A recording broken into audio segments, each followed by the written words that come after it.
Masahisa Takenaka. By January 1985, Takenaka had just become the fourth Kumacho of the Yamaguchi-gumi, the largest criminal syndicate in Japan. Tens of thousands of members, billions flowing through gambling empires, construction manipulation, port smuggling routes, and protection rackets stretching from Kobe to Tokyo. His promotion did not unite the syndicate. It split it in half. A rival faction rejected his leadership immediately. Offices were firebombed. Senior members defected. Gunfire began echoing through Kobe's streets. The conflict would later be called the Yamaichi War. Takenaka knew he was a target. On January 26, 1985, he entered a residential building elevator in Osaka. No sirens, no visible threat, just a metal box rising floor by floor. When the doors opened, gunmen were waiting. Submachine gun fire filled the elevator. Muzzle flashes reflected off steel walls. Bullets tore through the wide confined space. There was nowhere to dive, nowhere to run. Takenaka was struck repeatedly at point-blank range. The attackers disappeared into city traffic before police could seal the district. His death detonated the Yamaichi War into full urban chaos. Retaliation attacks surged across Kansai. Yamaguchi-gumi offices were shot at. Rival executives were hunted. Dozens of gang members died in the years that followed. For ordinary citizens, the war meant armored police vehicles in neighborhoods, emergency sirens at night, headlines filled with shootings. Japan's most powerful boss had been cut down in an elevator no larger than a closet. And the war had only begun. Masaru Takumi. Takumi was the Wakaga Shira of the Yamaguchi-gumi, the operational brain of Japan's largest crime syndicate. The organization controlled billions in gambling, construction contracts, entertainment influence, and overseas connections. Takumi managed disputes, directed enforcement, balanced factions. Rival groups understood that removing him would destabilize the entire structure. On August 28, 1997, Takumi sat inside the tea lounge of the Oriental Hotel in Kobe. Late morning. Businessmen drank coffee. Staff moved between tables. 4 gunmen with 38 and 45 caliber handguns entered without masks. Gunfire exploded across the room. Rounds struck Takumi repeatedly at close range. Windows shattered. Customers dove beneath tables. A stray bullet hit a civilian dentist sitting nearby. He died from his wounds. Blood spread across polished flooring. The shooters exited calmly before police units sealed the block. Takumi died shortly afterward. The assassination shocked Japan. A senior Yamaguchi-gumi leader killed in public daylight inside a hotel. Within hours, emergency meetings were held across Kobe. Security around top figures intensified. Rival groups prepared for retaliation. Police launched raids across multiple prefectures. Takumi's death destabilized the organization during a delicate leadership transition. Factional tensions rose. The Yamaguchi-gumi remained powerful, but it had shown vulnerability. Japan had witnessed organized crime violence step directly into the open. Kiyoshi Narumi. Narumi was the spearhead of the Matsuda-gumi during a far less restrained era. In 1978, Narumi escalated a rivalry by shooting the godfather of the Yamaguchi-gumi, Kazuo Taoka. The attack was direct and intentional. It was meant to end the conflict by decapitating the world's largest syndicate. Instead, it ignited a hunt like Japan had never seen. Within days, Narumi was tracked. Surveillance tightened. Informants reported his movements. He was captured. He was not killed immediately. He was taken to a remote mountain area outside urban reach. Bound, interrogated, beaten repeatedly.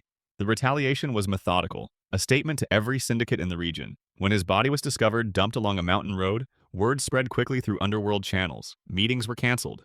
Travel routes changed. Younger members were warned. The message was unmistakable. In the Yakuza, personal violence demands personal consequence. Narumi had drawn blood directly. The underworld answered in full. Ryoichi Sugiura. Ryoichi Sugiura led the Dojinkai in Kurume, an unusually aggressive syndicate known for open firearm use during turf disputes.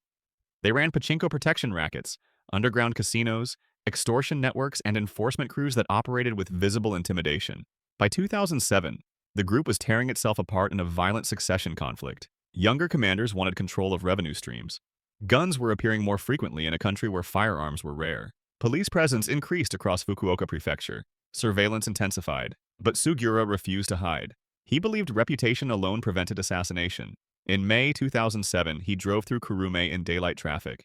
Commuters filled the streets. Pedestrians waited at intersections. A vehicle pulled alongside his car. Handgun fire erupted in a rapid, synchronized volley. Glass shattered outward. Bullets tore through the driver's cabin. Civilians screamed and ran between parked cars. Drivers abandoned vehicles in the street. The shooting lasted seconds. The attackers sped away before sirens arrived. Sugiura collapsed over the steering wheel. News spread quickly. Television helicopters circled the HUD crime scene. Police launched sweeping crackdowns across Dojinkai properties. Rival factions mobilized. Retaliatory shootings followed in the weeks ahead. Offices were attacked. Members disappeared. For the first time in years, Kyushu saw public Yakuza gunfire in broad daylight. The illusion of controlled underworld order had broken. Yoshio Kodama.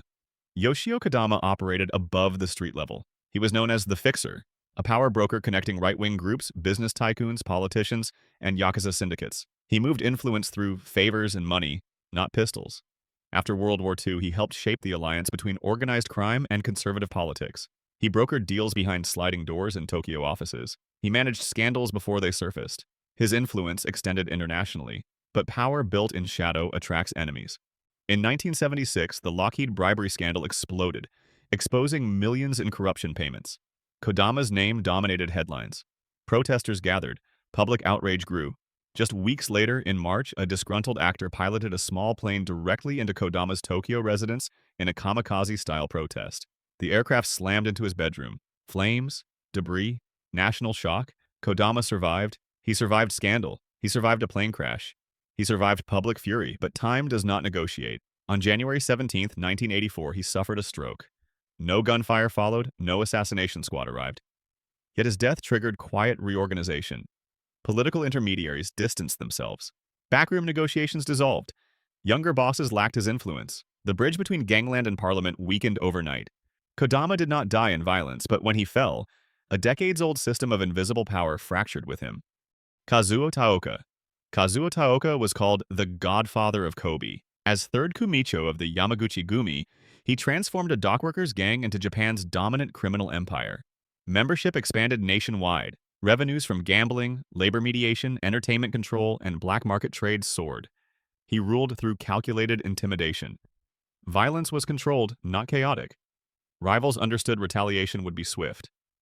In 1978, an assassin shot him in the neck during a nightclub attack. The bullet narrowly missed fatal structures. He survived. The survival strengthened his myth. By 1981, however, decades of command had taken a toll. On July 23, 1981, Taoka suffered a heart attack. There were no shootouts in the streets, no celebratory gunfire from rivals. Taoka's funeral was so massive that the police had to mobilize thousands of officers just to manage the traffic. It was attended by celebrities, politicians, and bosses from every rival syndicate. Senior lieutenants calculated succession. Regional bosses positioned themselves. Tribute channels slowed as uncertainty spread. Within months, cracks appeared. Without Taoka's centralized authority, rivalries sharpened. His death did not produce immediate chaos. It produced something slower, fragmentation. And fragmentation would later explode during Takenaka's era. Taoka had kept the machine unified. Once he was gone, unity became temporary. Tatsuyuki Hishida.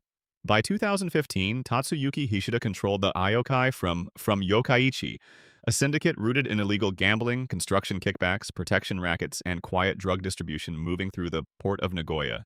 They were smaller than the Yamaguchi-gumi, but in their territory they were absolute. But Japan's anti-gang laws were tightening. Bank accounts were frozen. Businesses were publicly warned not to associate with Yakuza. Income shrank. Younger captains questioned tribute payments. Meetings ended with shouting instead of bows. By autumn, internal fractures were visible. Several crews had stopped reporting revenue.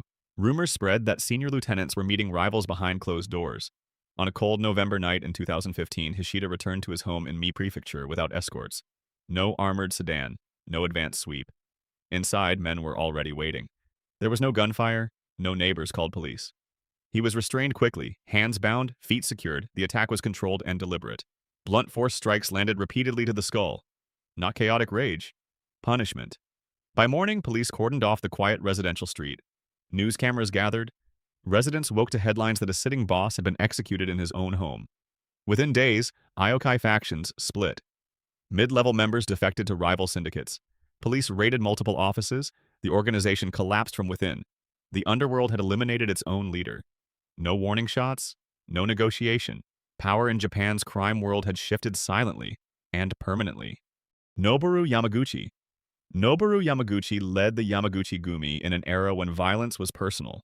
In the early 1940s, control of docks and labor groups was settled with blades, not contracts. Meetings could turn into sword fights. Territory was defended physically. In 1940, Yamaguchi was ambushed during a confrontation with rivals. Knives and swords were drawn. The attack was direct and brutal. Deep hacking wounds cut across his body. He survived the immediate assault, but wartime Japan offered limited medical treatment. Infections set in, fever followed, complications spread slowly. For 2 years, his health deteriorated. By October 8, 1942, the wounds he had survived finally claimed him. His death was not sudden gunfire. It was a delayed consequence of a blade fight that never truly healed. Leadership passed forward, the organization continued, but the message endured. In that era, bosses did not command from distance. They stood inside the violence themselves, and sometimes the fight followed them long after the blood dried.